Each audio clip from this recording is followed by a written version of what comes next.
കോഴിക്കോട് ജില്ലയിൽ സത്യം പറഞ്ഞു കഴിഞ്ഞാൽ CPM-ന്റെ ഐശ്വര്യമായി മാറിയത് PV അൻവറാണ്. PV അൻവർ അവിടെ സ്ഥാനാർത്ഥിയായിട്ട് ബേപ്പൂര് മത്സരിക്കാതെ ആദം മുൽസി ആരെങ്കിലും ഒക്കെ അടപ്പെട്ടെ വേണ്ടെന്ന വഴി ഏതെങ്കിലും ഒരു കുറ്റിച്ചൂലൂടെ കൊണ്ടൊന്ന് കുത്തി നിർത്തിയിരുന്നെങ്കിലും ഈ കുത്തൊഴുക്കിൽ ബേപ്പൂരും കൂടെ അവർ പിടിച്ചിരുന്നെങ്കിൽ അവിടെ 0 സീറ്റായിട്ട് CPM-ന് മാറുമായിരുന്നു.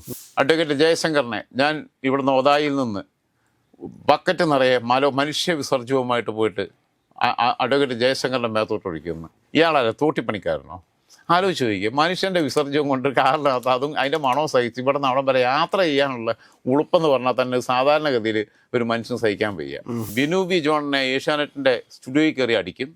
ഷായസ് കറിയുടെ ഓഫീസിൻ്റെ താഴെ നിന്നിട്ട് ഫോട്ടോ എടുത്തിട്ട് നിന്നെ ഞാൻ മുകളിൽ നിന്നും താഴെ ഇറക്കും.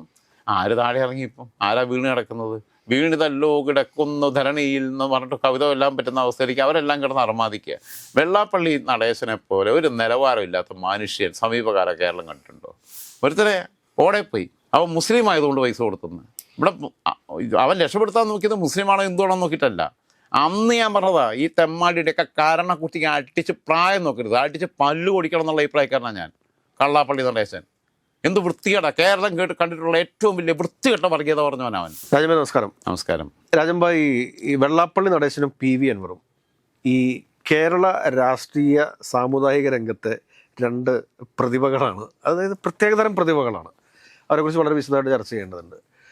അതായത് ഈ വെള്ളാപ്പള്ളി നടേശൻ, അതായത് എനിക്ക് തോന്നുന്നു ഇലക്ഷൻ ഒരു കുറച്ച് മുമ്പ് നമ്മളിവിടുന്ന് പോയി ഇൻ്റർവ്യൂ എടുക്കുന്ന സമയത്ത് അദ്ദേഹം പറഞ്ഞു, VD സതീശൻ പല മീഡിയേറ്റർമാരെയും ഞാനുമായി ബന്ധപ്പെടാൻ വേണ്ടി വിടുന്നുണ്ട്, പക്ഷേ അവരോടൊക്കെ ഞാൻ പറഞ്ഞു അവനെ എനിക്ക് കാണുക വേണ്ട എന്ന് പറഞ്ഞു. അതിനുശേഷം പിന്നീട് തുടർച്ചയായിട്ട് VD സതീശനെതിരെ മോശപ്പെട്ട ഒരു പ്രതിപക്ഷ നേതാവാണ്, കൊള്ളത്തില്ല എന്നൊക്കെ പറഞ്ഞു. ഒരു സാമുദായിക നേതാവാണ് പറയുന്നത്. പക്ഷേ ഇന്നിപ്പോൾ പറഞ്ഞിരിക്കുന്നത് എങ്ങനെയാണെന്ന് വെച്ച് കഴിഞ്ഞാൽ VD സതീശൻ ഏറ്റവും നല്ല പ്രതിപക്ഷ നേതാവാണെന്നാണ് പറഞ്ഞിരിക്കുന്നത്. അതുകൊണ്ടാണ് PV അൻവർ മറ്റൊരു കാര്യം പറഞ്ഞിട്ടുണ്ട്. അതായത് PV അൻവറിന് പാല് കൊടുത്ത മുസ്ലിം ലീഗിനെ ഇന്ന് പിറകിൽ നിന്ന് കുത്തിയെന്ന് പറഞ്ഞിട്ടുണ്ട്. ഈ 2 ഒരു സമുദായത്തെയും ഒരു രാഷ്ട്രീയ മാഫിയയും എങ്ങനെ നോക്കിക്കാണുന്നു? വെള്ളാപ്പള്ളി VD സതീശൻ പലരും മുഖേനയും ബന്ധപ്പെടാൻ ശ്രമിച്ചു എന്ന് പറഞ്ഞതിനെ ആദ്യം ഞാൻ തള്ളിക്കളയുക പുച്ഛത്തോടു കൂടിയിട്ട്. കാരണം സിപിക്ക് അറിയാം ഞാൻ VDയോട് പേഴ്സണലി ഞാൻ പറഞ്ഞു സിപിയുമായിട്ടും കൂടി ആലോചിച്ചിട്ടാണ് വെള്ളാപ്പള്ളിയുമായിട്ടുള്ള പ്രശ്നം വേണമെങ്കിൽ നമുക്ക് പരിഹരിക്കാം, അതിന് പറ്റിയ ആൾക്കാർ നമ്മുടെ അടുത്തുണ്ട്, VD നമുക്ക് അതൊന്നും മുൻകൈ എടുക്കുകയല്ലേ, പിന്നെ അതിന് വേണ്ട കാര്യങ്ങൾ ഞാൻ ക്രമീകരിക്കാം, പുള്ളിയുമായിട്ടൊരു സിറ്റിംഗ് നടത്താം, പുള്ളി അത് വിളിച്ചു പോകത്തില്ല എന്നുള്ള ഉറപ്പും തരാം എന്നുള്ളത് പറഞ്ഞപ്പോൾ VD പറഞ്ഞു ഇങ്ങനെയാണ് കൈവേണ്ടേ അത് വേണ്ടാന്ന് തന്നെ പറഞ്ഞു. അത് വേണ്ടാന്ന് പറയണമെന്നുണ്ടെങ്കിൽ അത്രയും സേഫായിട്ടും സെക്യൂറായിട്ടും നമ്മൾ കോർഡിനേറ്റ് ചെയ്യാന്ന് പറഞ്ഞപ്പോൾ പോലും VD വേണ്ടാന്ന് പറഞ്ഞത് VDയുടെ നിലപാടാണ്. അപ്പോൾ VD പിന്നെ പുള്ളിയുടെ അടുത്ത് ചർച്ചയ്ക്ക് പോകുന്നില്ല എന്നതിന്റെ കൊതിക്കറിവാണ് പുള്ളിയുടെ. പക്ഷെ നമ്മൾ കുറെ ഇങ്ങനെ ചവിട്ടി പുള്ളിയുടെ ദേഷ്യം താത്തി കൊണ്ടുവന്നിരുന്നു. അപ്പൊ ഇങ്ങനത്തെ ഒരു കാര്യം നടന്നത്. അപ്പം ഇങ്ങനെ കാര്യം അല്ല, അന്ന് ഞാൻ സിബിയോട് പറഞ്ഞു തന്നെ എൻ്റെ ഓർമ്മ. കാരണം അത് ലിങ്ക് ചെയ്യാനുള്ള ഏർപ്പാടുകൾ നമ്മൾ പ്ലാൻ ചെയ്തിരുന്നു. CBI ആണത് അതിനകത്ത് പിന്നെ എന്നോട് പല കാര്യങ്ങൾ പ്രോമിസ് ചെയ്തത്. അപ്പം അതിൻ്റെ അടിസ്ഥാനത്തിൽ വീഡിയോ എടുത്ത് സംസാരിച്ചിരുന്നത്. അപ്പം വീട് പല കാര്യങ്ങളും ഡിസ്കസ് ചെയ്ത് കൂട്ടത്തിൽ ഈ കാര്യം പറഞ്ഞപ്പോൾ വീഡിയോ ഒറ്റയടിക്കാരനെ അത് ശരിയാവില്ല, അത് വേണ്ട എന്ന് പറഞ്ഞു, വിശ്വസിക്കാൻ കൊള്ളില്ല എന്നൊക്കെ പറഞ്ഞു. അങ്ങനെ തന്നെ പറഞ്ഞു വീഡിയോ. ഇതിനകത്തുള്ള പ്രശ്നം എന്താണെന്ന് വെച്ച് കഴിഞ്ഞാൽ ഈ പിന്നെ വെള്ളാപ്പള്ളിക്കും ഈ പിന്നെ PV അൻവറിനും സത്യത്തിൽ പണ്ട് ഏതൊരു ചായപ്പൊടിയുടെ പരസ്യം ഉണ്ടായിരുന്നു, ഒരേ രുചി ഒരേ മണം ഒരേ ഗുണം എന്ന് പറഞ്ഞ പോലെ തന്നെ രണ്ടിനും ഒരേ സ്വഭാവമാണ്. അതായത് നിലപാടില്ലായ്മയും ഏത് സമയത്ത് സ്വന്തം അപ്പനെ വരെ മാറ്റി പറയാൻ മടിയില്ലാത്തവരുമാണെന്നുള്ളതാണ് രണ്ടുപേരും തമ്മിലുള്ള സമാനതകൾക്കകത്തുള്ള കാര്യം. ഇന്നെനിക്ക് വാട്സപ്പിൽ ഒരാൾ അയച്ചൊരു മെസ്സേജ്, അത് പിന്നെ എനിക്ക് അതിനോട് വിയോജിപ്പുണ്ട്. അതിനകത്ത് അയച്ചിരിക്കുന്നത് ഇങ്ങനെയാണ്: ഒന്നുകിൽ അൻവറിൻ്റെ പാപ്പ പണ്ട് കണിച്ചുകുളങ്ങര ഭാഗത്ത് പോയിട്ടുണ്ട്, അല്ലെങ്കിൽ വെള്ളാപ്പള്ളിയുടെ അച്ഛൻ പണ്ട് ഒതായിൽ വന്നിട്ടുണ്ടെന്ന് പറഞ്ഞു. അപ്പോൾ ഞാൻ പറഞ്ഞു നിങ്ങളിപ്പോൾ ഈ പറയുന്നത് തോന്നിയാസമാണ്, അപ്പോൾ അത്തരം മെസ്സേജുകൾ എനിക്ക് താല്പര്യമില്ല എന്ന് ഞാൻ പറഞ്ഞു. അങ്ങനെ കാരണം അതൊക്കെ ഒരു കുറച്ചുകൂടെ മോശപ്പെട്ട അൺപാർലമെന്ററി അത് പിന്നെ രാഹുൽ മാങ്കൂട്ടത്തിൽ മറ്റേ DNA പരിശോധിക്കണം എന്ന് പറഞ്ഞ മാതിരിയുള്ള വർത്താനമാണ്. അപ്പോൾ അതൊരു വൃത്തികെട്ട വർത്താനം. അപ്പോൾ അതുകൊണ്ട് ഞാൻ പറഞ്ഞു എനിക്ക് അത്തരം കാര്യങ്ങളോട് യോജിപ്പില്ല, ബാക്കിയുള്ള സീരിയസ് ആയിട്ട് എന്തെങ്കിലും കാര്യങ്ങളുണ്ടെങ്കിൽ എനിക്കിനി അയക്കാവൂ, my inbox is not your scrappy ആണെന്ന് പറഞ്ഞിട്ട് ഞാൻ തിരിച്ച് മെസ്സേജ് അയച്ചു.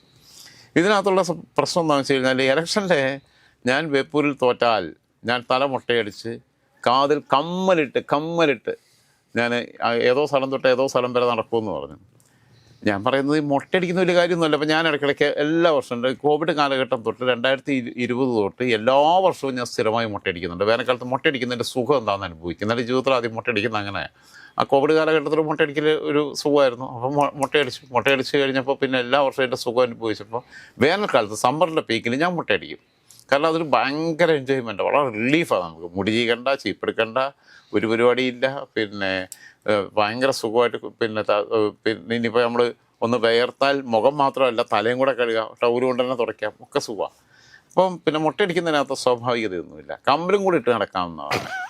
പുള്ളി എൻ്റെ അഭിപ്രായത്തിൽ കമ്പല് മാത്രമല്ല, മുലക്കച്ചയും കെട്ടിയിട്ട്, പിന്നെ ഷർട്ടില്ലാതെ മുലക്കച്ചയും കെട്ടി, എന്നിട്ട് ഒരു അരഞ്ഞാണവും ഇട്ടിട്ട്, പിന്നെ ഒരു പൊട്ടും തൊട്ട് പോകുന്ന വഴിക്കല്ല ഇങ്ങനെ കാണിച്ച് നടന്നിട്ട് വല്ല പൈസയും കൂടെ കിട്ടുകയാണെന്നുണ്ടെങ്കിൽ പുള്ളിയുടെ ഒരു പുതിയ പാർട്ടി ഉണ്ടാക്കാനുള്ള ഫണ്ട് കിട്ടുന്നേ. അത്രയും ദൂരം നടന്നു കഴിഞ്ഞാൽ ആൾക്കാർ എന്തായാലും അതൊക്കെ ഉപേക്ഷിച്ചു. അപ്പം അതിൽ നിന്ന് പിൻവാങ്ങി. അതായത് എല്ലാം പറയുന്നിടത്തുനിന്ന് പിൻവാങ്ങുക. ഒരു കൺസിസ്റ്റൻസി എന്ന് പറയുന്ന സാധനമില്ല. അപ്പം TMCയിലെ ദേശീയ സെക്രട്ടറി ആയിട്ടുള്ള ശിവദാസേട്ടനാണ് പുള്ളിയെ TMC ആയിട്ട് യാതൊരു ബന്ധമില്ല എന്നുകൊണ്ട് തന്നെ ഔദ്യോഗികമായിട്ട് ഒരു പത്രക്കുറിപ്പ് ഇറക്കി.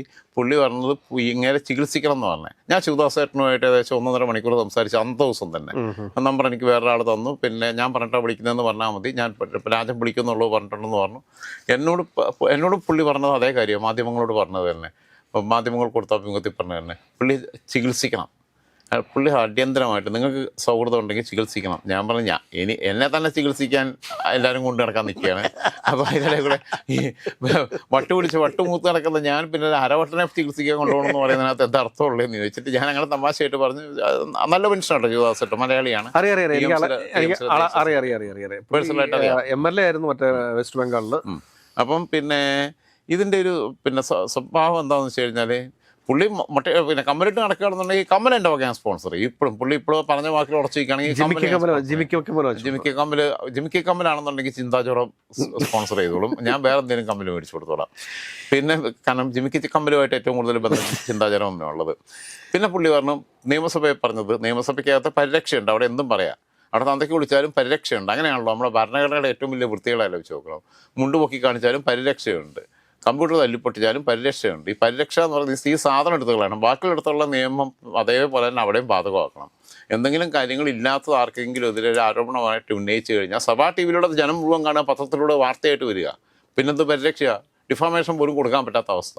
പുറത്തുനിന്ന് അതേ പിന്നെ പ്രസ്താവന ആവർത്തിച്ചാൽ മാത്രമേ കേസ് കൊടുക്കാൻ പറ്റുള്ളൂ. ഇത് വല്ലാത്തൊരു വൃത്തികെട്ട നിയമം. അങ്ങനെ ഒരു പരിരക്ഷ കൊടുക്കേണ്ട ആവശ്യമില്ല. മീൻ വണ്ടിയിൽ പൈസ കൊണ്ടുവന്നു, കോടിക്കണക്കിന് രൂപ മീൻ വണ്ടിയിൽ പൈസ കൊണ്ടുവന്നു എന്നൊക്കെ പറഞ്ഞാൽ ഇന്നത്തെ കാലത്ത് പൈസ കടത്താനാണോ പണി? മീൻ വണ്ടി കൊണ്ടുവന്നു പറഞ്ഞു. മീൻ വണ്ടിയിൽ സതീശൻ പൈസ കൊണ്ടുവന്നു എന്ന് പറഞ്ഞിട്ട് പുനർജനിയുമായിട്ട് ബന്ധപ്പെട്ട വലിയ ആക്ഷേപങ്ങൾ ഉന്നയിച്ചു. അന്ന് എങ്ങനെയെങ്കിലും മന്ത്രിസ്ഥാനത്തേക്കൊന്ന് പരിഗണിക്കണം എന്നുള്ളതിനാണ് ഈ പിന്നെ ഞാനാണ് ഇതിൻ്റെ മുന്നണി പോരാളി എന്നുള്ള രീതിയിലേക്ക് വരുത്താൻ വേണ്ടി ശ്രമിച്ചതാണ്. അതേ ആൾ തന്നെ പിന്നെ നിലമ്പൂർ ഇലക്ഷൻ്റെ സമയത്ത് മുക്കാൽ പിണറായി എന്ന് വിളിച്ചു സതീശനെ, VD സതീശനെ. വേറൊന്ന് പറഞ്ഞത്, അതും കഴിഞ്ഞിട്ട് പിന്നെ പറഞ്ഞത് ഞാനില്ല കേട്ടോ ഇനി മുന്നണിയിലേക്കില്ല, ഇനി എന്നെ ആരും അത് പറഞ്ഞിട്ട് വിളിക്കണ്ട, ഞാനില്ല കേട്ടോ സതീശൻ ഉള്ള മുന്നണിയിലേക്കേ ഞാനില്ല കേട്ടോ, അൻവറില്ല കേട്ടോ എന്ന് പറഞ്ഞാൽ ആവർത്തിച്ച് പറഞ്ഞു. മുന്നണിയിലേക്ക് വിളിക്കുകയൊന്നും ചെയ്തില്ല, അസോസിയേറ്റ് മെമ്പർ ആക്കാമെന്ന് പറഞ്ഞപ്പോഴത്തേക്ക് നേരെ സതീശനെ പോയി കെട്ടിപ്പിടിക്കുന്ന വീഡിയോയും നമ്മൾ കണ്ടു. അപ്പോൾ ഇയാൾക്ക് പിന്നെ പലരും ചോദിക്കാറുണ്ട്, ഞാൻ പിന്നെ എത്ര പൊളിറ്റിക്കൽ ഫാദർ ഉണ്ടെന്നുള്ളത് ചോദിക്കാം. ഞാൻ പിന്നെ രാഷ്ട്രീയ പിതൃത്വമാണ് ചോദിക്കുന്നത്. പിണറായി വിജയൻ എനിക്ക് പിതൃതുല്യമാണെന്ന് പറഞ്ഞാൽ എൻ്റെ പാപ്പാൻ്റെ മാതിരിയാണ്, എൻ്റെ വല്യാപ്പാൻ്റെ മാതിരിയാണെന്നൊക്കെ പറഞ്ഞത്. അത് കഴിഞ്ഞിട്ട് പിന്നെ പിണറായിയുടെ ചീത്ത വിളിക്കാൻ തുടങ്ങിയത്. അപ്പോൾ അതേപോലെ തന്നെ പിന്നെ സതീശനെ മാറ്റണം എന്ന് പറഞ്ഞാൽ മാറ്റിയില്ല. അതിൻ്റെ ഇടയിൽ കൂടെ പറഞ്ഞു ഞാൻ പോവാം, പക്ഷേ എനിക്ക് ആഭ്യന്തരവും വനം വകുപ്പും തരണം എന്ന് പറഞ്ഞു. ഇപ്പം നിയമസഭയിൽ പോലും കയറിയിരിക്കാൻ വയ്യ. കോഴിക്കോട് ജില്ലയിൽ സത്യം പറഞ്ഞു കഴിഞ്ഞാൽ CPMൻ്റെ ഐശ്വര്യമായി മാറിയത് PV അൻവർ അവിടെ സ്ഥാനാർത്ഥിയായിട്ട് ബേപ്പൂര് മത്സരിക്കാതെ ആദമുൽസി ആരെങ്കിലും ഒക്കെ അവിടെ വേണ്ടെന്ന വഴി ഏതെങ്കിലും ഒരു കുറ്റിച്ചൂരിലൂടെ കൊണ്ടുവന്ന് കുത്തി നിർത്തിയിരുന്നെങ്കിലും ഈ കുത്തൊഴുക്കിൽ ബേപ്പൂരും കൂടെ അവർ പിടിച്ചിരുന്നെങ്കിൽ അവിടെ 0 സീറ്റായിട്ട് CPMന് മാറുമായിരുന്നു.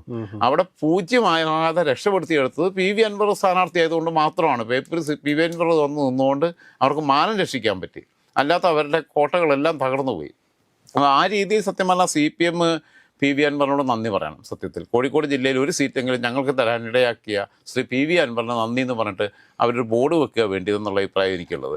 ആഭ്യന്തരമൊക്കെ ചോദിച്ചു, പിന്നെ അസോസിയേറ്റ് മെമ്പറാക്കി. അതിൻ്റെ ഇടയിൽ കൂടെ CPMൻ്റെ സൈബർ പോരാളി എന്ന് പറഞ്ഞിട്ട് നിന്നിട്ട് പാവം യൂസഫ് അലിയെ പറ്റിച്ച് കുറച്ച് പൈസയൊക്കെ റെഡിയാക്കി. യൂസഫ് അലിയോട് പറഞ്ഞ എൻ്റെ മോനാണ് എൻ്റെ സാധനങ്ങൾ സോഷ്യൽ മീഡിയ എല്ലാം കൈകാര്യം ചെയ്യുന്നത്, ആരാ ചെയ്യുന്നത് നമുക്കറിയാലോ ചെയ്തിരുന്നതെന്നുള്ളത്. അപ്പോൾ അതെല്ലാം അങ്ങനെ പറഞ്ഞ് പിന്നെ പുള്ളി പിന്നെ കെയർ ഓഫിൽ കുറച്ച് പൈസയൊക്കെ കിട്ടി. അത് കഴിഞ്ഞപ്പം അഡ്വക്കേറ്റ് ജയശങ്കറിനെ ഞാൻ ഇവിടുന്ന് ഒതായിൽ നിന്ന് ബക്കറ്റ് നിറയെ മനുഷ്യ വിസർജ്യവുമായിട്ട് പോയിട്ട് അഡ്വക്കേറ്റ് ജയശങ്കറിൻ്റെ മേത്തോട്ട് ഒഴിക്കുന്നു. ഇയാളെ തോട്ടിപ്പണിക്കാരനോ? ആലോചിച്ച് ചോദിക്കുക. മനുഷ്യൻ്റെ വിസർജ്യം കൊണ്ട് കാറിനകത്ത് അതും അതിൻ്റെ മണവും സഹിച്ച് ഇവിടെ നിന്ന് അവിടം വരെ യാത്ര ചെയ്യാനുള്ള ഉളുപ്പെന്ന് പറഞ്ഞാൽ തന്നെ സാധാരണഗതിയിൽ ഒരു മനുഷ്യന് സഹിക്കാൻ വയ്യ. ഒരു ചാണകമാണെങ്കിൽ തന്നെ പഴയ കാലത്തെ ചാണകം കുഴപ്പമില്ല. ഇപ്പോഴത്തെ ചാണകം എന്ന് പറഞ്ഞാൽ ഈ പെല്ലറ്റും ഈ പിന്നെ തീറ്റപ്പുല്ലും കൊടുത്തിട്ടാണ്. അതിൻ്റെ സ്മെല്ല് തന്നെ അതിൻ്റെ പിന്നെ നാറ്റം തന്നെ നമുക്ക് സഹിക്കാൻ പറ്റത്തില്ല.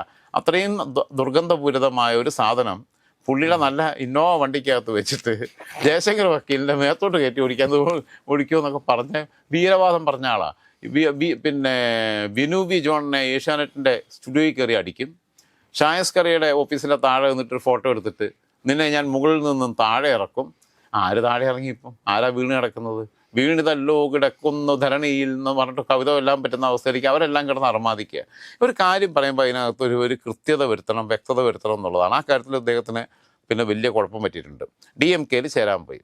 DMK-യിൽ ചേരാൻ പോയപ്പം മുരുകേഷ് നരേന്ദ്രന് നല്ല കണക്ഷനാണ് DMK ആയിട്ട്. ഞാൻ മുമ്പും പറഞ്ഞിട്ടുണ്ട്. അയാൾക്ക് പിന്നെ CM-ഉമായിട്ടും നമ്മുടെ CM-ഉമായിട്ടും അവിടുത്തെ CM ആയിരുന്ന സ്റ്റാലിനുമായിട്ടൊക്കെ നല്ല ബന്ധമുണ്ടായിരുന്നു. മുരുകേഷ് നരേന്ദ്രനെ ബ്ലോക്ക് ചെയ്തു. ചെന്നൈ പോയി സ്റ്റാലിനെ കാണാൻ പോലും പറ്റിയില്ല. അടുത്ത ട്രെയിനിനും കൊണ്ട് തിരിച്ച് പിന്നെ ട്രെയിൻ സർവീസ് ഇഷ്ടം പോലെ ഉള്ളതുകൊണ്ട് കുഴപ്പമില്ല. ലോക്കൽ കമ്പാർട്ട്മെൻറ്റിലും കണ്ട് കയറിയാണ് തിരിച്ചു വന്നതെന്ന് തോന്നുന്നു. അവിടെ നിന്ന് അങ്ങനെ തിരിച്ചു പോകുന്നു.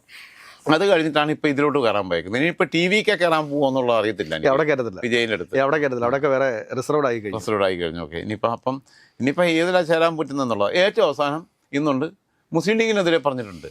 മുസ്ലിം ലീഗാണ് ബേപ്പൂരിൽ എൻ്റെ കാലുവാരിയെന്ന്. ബേപ്പൂരിൽ കാലുവാരിയത് അൻവറിനെ അറിയുന്ന ആളുകളാണ്.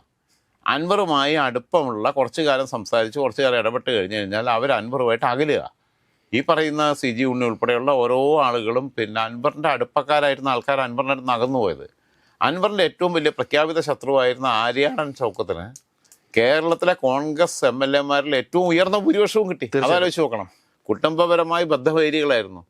കേരളത്തിലെ കോൺഗ്രസിൻ്റെ ഏറ്റവും വലിയ ഉയർന്ന ഭൂരിപക്ഷം, കേരളത്തിലെ കോൺഗ്രസിൻ്റെ ചരിത്രത്തിലെ ഏറ്റവും വലിയ ഉയർന്ന ഭൂരിപക്ഷമാണോ എന്ന് എനിക്ക് സംശയമുണ്ട്. എൻ്റെ ഊഹം ശരിയാണെങ്കിൽ അങ്ങനെ തന്നെയാണ് വരാൻ സാധ്യതയുള്ളത്. കാരണം കേരളത്തിലൊരു MLA-ക്ക് കിട്ടിയ ഏറ്റവും വലിയ ഭൂരിപക്ഷം പണ്ട് കൂത്തുപറമ്പിൽ നിന്ന് P. ജയരാജന് കിട്ടിയതായിരുന്നു. അത് പിന്നെ മറികടന്ന് കഴിഞ്ഞ തവണ ശൈലജ ടീച്ചർ. കേരളത്തിൽ കോൺഗ്രസിൻ്റെ MLA-ക്ക് കിട്ടുന്ന ഏറ്റവും വലിയ ഭൂരിപക്ഷം എൻ്റെ ഊഹം ശരിയാണെങ്കിൽ 99% ഐ എം ഷുവർ ദാറ്റ് അത് ആര്യാടൻ ഷൗക്കത്തിൻ്റെയാണ് ഇപ്പോൾ കിട്ടിയതാണ്. അത് കഴിഞ്ഞ് കഴിഞ്ഞാൽ പിന്നീട് പിന്നെ രണ്ടാം സ്ഥാനത്ത് മറ്റേ ആളും ചാണ്ടി ഉമ്മനും വരുന്നത് 50 കവിഞ്ഞത്. ഓക്കെ, ലീഗിൻ്റേത് കൂട്ടിട്ടുണ്ട, കോൺഗ്രസിൻ്റെ ഞാൻ പറഞ്ഞു, UDF-ൻ്റെ അല്ല പറഞ്ഞത്. അങ്ങനെ ഇന്ന് ലീഗിനെ പള്ളു പറഞ്ഞേക്കുക. ലീഗുകാർ കാലുവാരി, ലീഗുകാർ അങ്ങനെ വാരി ഇങ്ങനെ വാരി എന്നൊക്കെ പറഞ്ഞിട്ട് ഈ ലീഗ് മുൻകൈ എടുത്തിട്ടാണ് ഈ അസോസിയേറ്റ് മെമ്പർ ആക്കിയത്. ഇവരെല്ലാം കൂടെ കിടന്നിട്ട് ആ പാവത്തിനെ ഒന്ന് പരിഗണിക്കുന്ന പറഞ്ഞ സതീഷിനെ അനുനയിപ്പിച്ച്, കോൺഗ്രസ്സുകാരെ അനുനയിപ്പിച്ച്, പിന്നെ K. സുധാകരൻ ഇനിഷ്യേറ്റീവ് എടുത്തു. കാരണം K. സുധാകരൻ്റെ വലങ്കിയായിട്ട് കുറേ കാലം നടന്നതാണ്. അങ്ങനെ എല്ലാം കൂടെ കൂടിയിട്ടാണ് അസോസിയേറ്റ് മെമ്പർ ആക്കുന്നത്. എന്നിട്ട് ആ ലീഗിനെ പറഞ്ഞു കഴിഞ്ഞ് കുറച്ച് കഴിഞ്ഞപ്പോൾ നിങ്ങളെന്താ അൻവർക്ക് നിങ്ങൾ പറഞ്ഞു നിങ്ങൾ ലീഗുകാരെ ചീത്തറിന് ഓല ലിംഗക്കും വേണ്ടി പണിയെടുത്തതെന്ന് ചോദിച്ചപ്പോൾ തന്നെ ഞാൻ അങ്ങനെ പറഞ്ഞു, ഓർമ്മയില്ലേ? അപ്പോൾ ഓർമ്മ വന്നപ്പോൾ പുള്ളി നേരെ വണ്ടി പാണക്കാട്ടേക്ക് വിടുന്നു പറഞ്ഞു. എന്നിട്ട് ഇന്നിപ്പോൾ വൈകുന്നേരം പാണക്കാട് പോയിട്ട് പിന്നെ സാധിക്കലി തങ്ങളെടുത്തും മനോഹർ തങ്ങളെടുത്തും പുള്ളി അവിടെ കാണുന്നവരോട് എല്ലാവരും അടുത്തും അവിടെ സന്ദർശകരായിട്ട് വന്ന ആൾക്കാരുണ്ട്. ഏത് സഹായമൊക്കെ ചോദിച്ചു വന്നത് അതെല്ലാം തങ്ങൾ കുടുംബത്തിൽപ്പെട്ടവരാണെന്ന് കണ്ട് അവിടെ കണ്ടവരെല്ലാം കാലെ പിടിച്ചിട്ട് വലിയ പറഞ്ഞതാണ്. കാരണം സാധിക്കലി തങ്ങൾ അകത്തിരിക്കുക. അപ്പോൾ സാധിക്കലി തങ്ങൾ വരുന്നതിന് മുമ്പ് അപ്പോൾ പുറേ വെള്ള ഉടുപ്പും വെള്ള ഇത് വിട്ട് തലയിൽ പിന്നെ തൊപ്പിയും വെച്ചിരിക്കുന്നുണ്ട്. തലയിൽ തൊപ്പി വെച്ചവരൊക്കെ തങ്ങന്മാരാണെന്നും കണ്ട് അവർ നാട്ടിൽ നിന്ന് ഏതെങ്കിലും പെൺപിള്ളേരെ കെട്ടിക്കാനുള്ള സഹായത്തിനും ഏതെങ്കിലും അനാഥാലയത്തിനുള്ള സഹായത്തിനും ഒക്കെ ഇതേപോലെ തങ്ങളെ കാണാൻ വേണ്ടി വന്നതാണ്. പക്ഷെ പുള്ളിക്ക് അറിയത്തില്ലല്ലോ ഇത് ആരൊക്കെയാണെന്നുള്ളത്.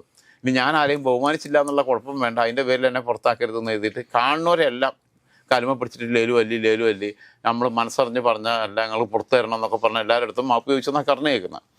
ഇനി പിന്നെ നമ്മൾ നേരെ വെള്ളാപ്പള്ളിയിലേക്ക് വരാം.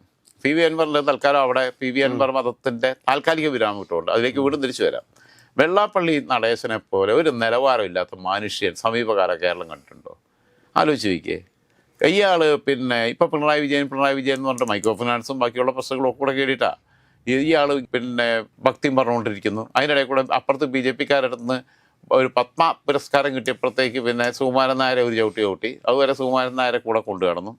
ഇയാൾ 2016 തെരഞ്ഞെടുപ്പിൽ ഹെലികോപ്റ്ററിൽ കേരളം മുഴുവൻ, നമ്മൾ പണ്ട് ഹെലികോപ്റ്റർ നമ്മുടെ നാട്ടിൽ വരുന്നത് യാത്രയ്ക്കല്ലായിരുന്നു, പാസഞ്ചർ ഹെലികോപ്റ്റേഴ്സ് അല്ലായിരുന്നു. റബ്ബർ തോട്ടങ്ങളിൽ മരുന്നടിക്കാനാണ്, തുരിശടിക്കാൻ വേണ്ടിയിട്ടായിരുന്നു ഈ ഹെലികോപ്റ്റർ. അങ്ങനെ നമ്മളൊക്കെ ചെറുപ്പത്തിൽ നമ്മൾ ഹെലികോപ്റ്റർ കാണുന്നത്. കാരണം ഈ ഹെലികോപ്റ്റർ വരുമ്പോൾ ഒരു കാഴ്ചയാണ്, നമ്മളന്ന് ഒരു വലിയ തുമ്പി വരുന്നു, നമ്മളത് ഹെലികോപ്റ്റർ മരുന്നടിച്ച് പോകോളം വീട്ടിൽ നിന്നൊക്കെ വഴക്ക് പറയും, ആ മരുന്നിൻ്റെ തുള്ളി തെറിക്കും എന്നൊക്കെ പറഞ്ഞിട്ട് പുറത്തിറങ്ങി നിൽക്കാമെന്ന് പറയും. തെറിച്ചാലും വേണ്ടില്ല എന്ന് കണ്ട് നമ്മൾ അന്ന് പറമ്പിൽ തന്നെ പോയി നിൽക്കുക. ആകാശനീല കളറായിരുന്നു. കാരണം ഈ സാധനം ഇങ്ങനെ കാണാൻ വേണ്ടി ഇതിങ്ങനെ വരുന്നു, മരുന്നടിക്കുന്നു, പോകുന്നു. അന്ന് നമ്മൾ ഈ സാധനത്തിന് അടുത്ത് കാണുകയല്ലേ എൻ്റെ ഇങ്ങനെ സംഭവത്തെ. ഫ്ലൈറ്റൊക്കെ കാണുന്ന നമ്മൾ തുമ്പിയുടെ വലുപ്പത്തിൽ മാത്രമല്ലേ, ഒരു കുഞ്ഞു സാധനമല്ലേ കാണുന്നുള്ളൂ. അന്നിങ്ങനെ മുക്കിന് എയർപോർട്ടില്ലല്ലോ, പ്രത്യേകിച്ച് ഞങ്ങളെ മലബാറിലൊക്കെ കരിപ്പൂർ എയർപോർട്ട് വന്നതിന് ശേഷം നമ്മളൊക്കെ ഫ്ലൈറ്റ് അടുത്തുനിന്ന് കാണുന്നത്. അപ്പോൾ ഈ ഹെലികോപ്റ്ററിൻ്റെ പിന്നെ വന്ന് ഇങ്ങേര് കേരളം മുഴുവൻ വർഗീയ വിദ്വേഷം വിതറിയ ആളാണ്. ഇപ്പം കോഴിക്കോട് പിന്നെ ഓടയിൽ വൃത്തിയാക്കുന്നതിനിടെ ഓടയിൽപ്പെട്ട് അകപ്പെട്ട് ഒലിച്ചുപോയി മരണപ്പെട്ട അന്യസംസ്ഥാന തൊഴിലാളികളെ രക്ഷിക്കാനുള്ള ശ്രമത്തിനിടയിൽ അവരുടെ ജാതി മതവും തെരഞ്ഞിട്ടല്ല, അവരേത് നാട്ടുകാരാണെന്നറിയില്ല, അവരുടെ ഏത് മതക്കാരനാണെന്നറിയില്ല, മനുഷ്യൻ ഓടയിൽ ഒലിച്ചു പോകുന്നു. അവരെ രക്ഷിക്കാനുള്ള ശ്രമത്തിനിടയിൽ ജീവൻ പിന്നെ നഷ്ടപ്പെട്ട നൗഷാദിൻ്റെ ഭാര്യയ്ക്ക് ജോലിയും നൗഷാദിൻ്റെ കുടുംബത്തിന് നഷ്ടപരിഹാരവും കൊടുത്തപ്പം ഇയാൾ പറഞ്ഞത് ഒരുത്തരെ ഓടയിൽ പോയി, അവൻ മുസ്ലിം ആയതുകൊണ്ട് പൈസ കൊടുത്തെന്ന്. ഇവിടെ അവൻ രക്ഷപ്പെടുത്താൻ നോക്കിയത് മുസ്ലിമാണോ ഹിന്ദുവാണോ നോക്കിയിട്ടല്ല. അന്ന് ഞാൻ പറഞ്ഞതാ, ഈ തെമ്മാടിയുടെയൊക്കെ കാരണ കുട്ടിക്ക് അടിച്ച് പ്രായം നോക്കരുത്, അടിച്ച് പല്ലു കൊടുക്കണം എന്നുള്ള അഭിപ്രായക്കാരനാണ് ഞാൻ. കള്ളാപ്പള്ളി നടേശൻ എന്ത് വൃത്തികേടാ, കേരളം കണ്ടിട്ടുള്ള ഏറ്റവും വലിയ വൃത്തികെട്ട വർഗീയത പറഞ്ഞവൻ അവൻ. ഒരു സംശയമില്ല, എത്ര പ്രായം ഉണ്ടെങ്കിൽ അവൻ തന്നെ പറയുള്ളൂ, നാറീനെ പറയുള്ളൂ. പിണറായി വിജയൻ കൂടെ കാറി കയറ്റിക്കൊണ്ട് പോയാൽ ഒരു ഉളുപ്പില്ലായിരുന്നല്ലോ. നൗഷാദിൻ്റെ മുഖം ഓർമ്മ വരികയാണെങ്കിൽ എങ്ങനെയാണ് കയറ്റിക്കൊണ്ടിരുത്തുന്നത്? അതിൻ്റെ ഫലം ഇപ്പോൾ അനുഭവിച്ചിരിക്കുന്ന റിസൾട്ടിൽ. കാരണം എന്ന് വെച്ചാൽ ഒരു മനുഷ്യൻ സ്വന്തം ജീവൻ ബലിയർപ്പിക്കുക, രക്തസാക്ഷിത്വമാണ്. എല്ലാവരും കാഴ്ചക്കാരായി നോക്കി നിൽക്കുമ്പോൾ ആ അഴുക്ക് വെള്ളത്തിലേക്ക് ഓടയിലേക്ക് മനുഷ്യനെ രക്ഷിക്കാൻ വേണ്ടി എടുത്തിയാടുമ്പോൾ ഒലിച്ചു പോയതാ, അങ്ങനെ ജീവൻ പോയതാ. അങ്ങനെയുള്ള പിന്നെ വെള്ളാപ്പള്ളി നടേശൻ അത് കഴിഞ്ഞിട്ട് ഇയാൾ പറഞ്ഞെന്താ, മലപ്പുറത്ത് മുഴുവൻ മറ്റുള്ളവർക്ക് ജീവിക്കാൻ പറ്റുന്നില്ല. മലപ്പുറം അതിമനോഹരമായൊരു മറുപടി കൊടുത്തു ഈ തെരഞ്ഞെടുപ്പിൽ. 1% പോലും ക്രിസ്ത്യാനികളില്ലാത്ത തവനൂർ മണ്ഡലത്തിൽ നിന്ന് പ്രാക്ടീസിങ് ക്രിസ്ത്യനായ അടിയുറച്ച ക്രിസ്തുമത വിശ്വാസിയായിട്ടുള്ള VS ജോയിയെ മത്സരിപ്പിച്ച് വിജയിപ്പിച്ചു. ആരാ വോട്ട് ചെയ്തേക്കുന്നത്? അവിടുത്തെ പിന്നെ ന്യൂനപക്ഷം വരുന്ന ഹൈന്ദവ സമുദായാംഗങ്ങളും അവിടുത്തെ 80%-ലധികം വരുന്ന മുസ്ലിങ്ങളുമാണ് വോട്ട് ചെയ്ത് ജയിപ്പിച്ചത്. ആർക്കെതിരെയാണ്? KT ജലീലിനെ പോലെയുള്ള അദ്ദേഹവും ഒരു ഇസ്ലാം മത വിശ്വാസിയെ, പ്രാക്ടീസിങ് ഇസ്ലാമാണ്, അദ്ദേഹം നല്ല മനുഷ്യനാണ്, എനിക്ക് സംശയമൊന്നുമില്ല. പക്ഷേ അവിടെ ജാതിയും മതവും നോക്കാതെ വോട്ട് ചെയ്ത്, അതുകൊണ്ടാണ് പറഞ്ഞത് VS ജോയി ആദ്യം പറഞ്ഞിരുന്നു ദ റിയൽ മലപ്പുറം സ്റ്റോറി വരാനിരിക്കുന്നതേ ഉള്ളെന്ന്. ഇത് കേരള സ്റ്റോറി, ഇരിക്കുള്ള മറുപടിയും കൂടിയാണ്. കാരണം മലപ്പുറത്ത് 1% പോലും ക്രിസ്ത്യാനി ഇല്ലാത്ത VS ജോയിക്ക് പോലും അവിടെ വോട്ടില്ല. ആ മണ്ഡലത്തിൽ നിന്ന് VS ജോയിയെ നല്ല ഭൂരിപക്ഷത്തിന് വിജയിപ്പിച്ചു എന്ന് പറഞ്ഞു കഴിഞ്ഞാൽ ആ വോട്ടുകൾ, ആ വിജയിപ്പിക്കൽ, പിന്നെ VS ജോയിയുടെ MLA സ്ഥാനം, അത് വെള്ളാപ്പള്ളി പിന്നെ നടേശൻ്റെ ഇരു കാരണത്തും ആൾക്കാർ മാറി മാറി അടിച്ചതിൻ്റെ തെളിവാണെന്നുള്ളത് പറയാതിരിക്കാൻ പറ്റത്തില്ല. ഇത് അവൾ കാണുന്നിടത്തെല്ലാം ജാതി പറഞ്ഞുകൊണ്ടിരിക്കും. നായർ മുതൽ പിന്നെ നായാടി മുതൽ നമ്പൂതിരി വരെ എന്നൊക്കെ പറഞ്ഞു. ഇപ്പോൾ എൻ്റെ മോൻ തൊട്ട് എൻ്റെ ഭാര്യയും ഞാനും വരെ എന്നുള്ളിടത്ത് എത്തി നിൽക്കുക, അവിടെ എത്തി നിൽക്കുക. അപ്പനും മോനും കൂടെ കൂടിയിരുന്നിട്ട് പല തോണി കാലിട്ട് കളിച്ചുകൊണ്ടിരിക്കുകയാണ്. ഈ പണ്ട് ഈ ജാതീയതയൊക്കെ പറഞ്ഞിരുന്ന ഒരു കാലഘട്ടമുണ്ട്. പണ്ട് പിന്നെ നിയമസഭയിൽ ചർച്ച നടക്കുക. അപ്പോൾ ഈ നമ്മളെ പിന്നെ പല MLA മാരും നിയമസഭയിൽ ഇരുന്ന് ഉറങ്ങുന്ന പരിപാടിയുണ്ടല്ലോ. അപ്പോൾ പകുതി ഉറക്കത്തിലാണ്. അപ്പോൾ എന്ത് കിട്ടിയാലും ഞങ്ങൾക്കൊന്ന് വേണമെന്ന് പറയുന്നത് കേരള കോൺഗ്രസ്സിൽ അന്ന് പിന്നെ KM മാണിയും TM ജേക്കബും PJ ജോസഫും ഒക്കെ ഒരുമിച്ചിരിക്കുന്ന സമയമാണ്. അപ്പോൾ എന്ത് സംഭവം കിട്ടിയാലും ഒന്ന് കേരള കോൺഗ്രസ് വേണമെന്നുള്ളതാണ്. അതിൽ പിന്നെ ചർച്ച നടക്കുന്നത് എന്താണെന്ന് വെച്ച് കഴിഞ്ഞാൽ തിരുവനന്തപുരം മൃഗശാലയിലോട്ട് 2 കരിങ്കുരങ്ങിനെ കൊണ്ടുവരുന്നതിനെക്കുറിച്ചാണ് ചർച്ച. 2 കരിങ്കുരങ്ങിനെ പുറത്തുനിന്ന് എവിടെ നിന്ന് സ്റ്റേറ്റിൽ നിന്ന് കൊണ്ടുവരിക, അവിടെയോട്ട് വാങ്ങുന്നതിനെക്കുറിച്ച് ചർച്ച. ഇതെന്താണെന്നുള്ളതൊന്നും കേട്ടില്ല. 2 തിരുവനന്തപുരത്തോട്ട് കൊണ്ടുവരുന്ന കേട്ട് അതിലെടുത്ത വാർഡിൽ മാണിസാർ എഴുന്നേറ്റ് എന്ന് പറഞ്ഞെന്ന് അതിലൊന്ന് കത്തോലിക്കനായിരിക്കണമെന്ന് പറഞ്ഞെന്ന് എന്ന് പറഞ്ഞ തമാശയ്ക്ക് പറയുന്നൊരു കാര്യമാണ്. എന്ന് പറഞ്ഞ പോലെ കാണുന്നിടത്തെല്ലാം സമുദായികം നോക്കി അതൊരു തമാശയ്ക്ക് ട്രോളാൻ വേണ്ടി പറയുന്നതാണ്. പക്ഷേ ഇയാളുടെ പോക്കെന്ന് പറഞ്ഞു കഴിഞ്ഞാൽ വളരെ വൃത്തികെട്ട രീതിയിലാണ്. ഇവിടെ ഇയാൾ നായരെയും നമ്പൂതിരിയെയും നായാടിയും തിരഞ്ഞല്ല പോണ്ടേ. പലരും ചോദിക്കാറുണ്ട്, ഞാൻ പിന്നെ മനുഷ്യനെ തെരഞ്ഞു, ഞാൻ മുസ്ലിമിനെ കണ്ടു, ഞാൻ ഹിന്ദുവിനെ കണ്ടു, ഞാൻ ക്രിസ്ത്യാനിയെ കണ്ടു, പക്ഷെ ഞാൻ മനുഷ്യനെ കണ്ടില്ല എന്ന് പറയാറുണ്ട്. ഇവർ സയാമീസ് ഇരട്ടകളാണ് സത്യം പറഞ്ഞു കഴിഞ്ഞാൽ. ഈ പിന്നെ വാക്കിനൊരു വിലയില്ലാത്ത, അല്ലെങ്കിൽ ഇയാൾ പറഞ്ഞല്ലോ ഈ കളവൻ അയാൾക്കൊരു വയസ്സായെന്ന് പറയാം, അതിൻ്റെ ഭ്രാന്താന്ന് പറയാം. പിന്നെ അയാൾക്ക് വാർദ്ധക്യമാണ് സംഭവിച്ചത്, മറ്റേ ആൾക്ക് അകാല വാർദ്ധക്യം സംഭവിച്ചു. PV അൻവറിന് പറഞ്ഞ വാക്കിന് സ്ഥിരതയില്ല. വെള്ളാപ്പള്ളി നടേശൻ എന്താ പറഞ്ഞത്? 95 സീറ്റ് UDF കിട്ടിയാൽ ഞാൻ 95-90 സീറ്റ് കിട്ടിക്കഴിഞ്ഞാൽ ഞാൻ SNDPയുടെ സെക്രട്ടറി സ്ഥാനം ഒഴിയുമെന്ന് പറഞ്ഞതാണ്. എസ് എൻ ട്രസ്റ്റിൻ്റെ സെക്രട്ടറി സ്ഥാനം ഒഴിയുമെന്ന് പറഞ്ഞാൽ ഇപ്പോൾ അതിനെക്കുറിച്ച് മിണ്ടാട്ടമില്ല, ഇപ്പോൾ ഉള്ള ഒന്നും ഒഴിയുന്നുമില്ല. അപ്പോൾ ഇത് പറഞ്ഞു ഇവന്മാർക്കൊക്കെ എത്ര പൊളിറ്റിക്കൽ തന്തയുണ്ട് എന്ന കാര്യങ്ങളും ചോദിച്ചു കഴിഞ്ഞ് കഴിഞ്ഞാൽ അതിന് കുറ്റം പറയാൻ പറ്റത്തില്ല. അപ്പോൾ പിന്നെ മരുമോനിസത്തെക്കുറിച്ച് പറഞ്ഞു. ഇപ്പം മരുമോനിസം വിജയിച്ചല്ലോ, മരുമോനിസം വിജയിച്ചു, അൻവറിസം തോറ്റു കോഴിക്കോട്. അതല്ലേ ഉണ്ടായത്, ബേപ്പൂരിലുണ്ടായത് പിന്നെ മരുമോനിസം വിജയിച്ചു എന്നുള്ളതാണ്. എന്തായിരുന്നാലും പിന്നെ ഇടത് ജനാധിപത്യ മുന്നണിയുടെ ആൾക്കാർ, CPM നേതാക്കന്മാർ PV അൻവറിൻ്റെ ഒതായിലെ വീട്ടിൽ പോയി കോഴിക്കോട് ജില്ലയിലെ നേതാക്കന്മാർ പോയി നന്ദി പറയുകയും അതോടൊപ്പം തന്നെ കോഴിക്കോട് ജില്ലാ കമ്മിറ്റി ഓഫീസിന് മുമ്പിൽ അൻവറിൻ്റെ ഫോട്ടോ വെച്ച് പിന്നെ അൻവർക്കേക്ക് നന്ദി എന്ന് പറഞ്ഞ് പോസ്റ്റ് വെക്കുകയും ചെയ്യുകയാണ് വേണ്ടത്. കാരണം അവരുടെ മാനം രക്ഷിച്ചത്, ഒറ്റ സീറ്റ് പോലും ഇല്ലാതാവുന്നൊരവസ്ഥയിൽ നിന്ന് അവരെ രക്ഷപ്പെടുത്തിയത് PV അൻവർ എന്നൊരൊറ്റ ആൾ ബേപ്പൂരിൽ സ്ഥാനാർത്ഥി ആയതുകൊണ്ട് മാത്രമാണ്. PV അൻവറിനുമായിട്ട് കൂട്ടിക്കെട്ടാൻ, ഒരു നുകത്തിൽ കൂട്ടിക്കെട്ടാൻ, കന്നുകൂട്ട് മത്സരമൊക്കെ പഴയതുപോലെ ഉണ്ടായിരുന്നെങ്കിൽ ഒരു നുകത്തേൽ വെച്ച് കൂട്ടിക്കെട്ടാൻ പറ്റുന്ന ഒരേ ഒരാളെ ഇന്ന് കേരളത്തിലുള്ളൂ, അത് വെള്ളാപ്പള്ളി നടേശനാണ്.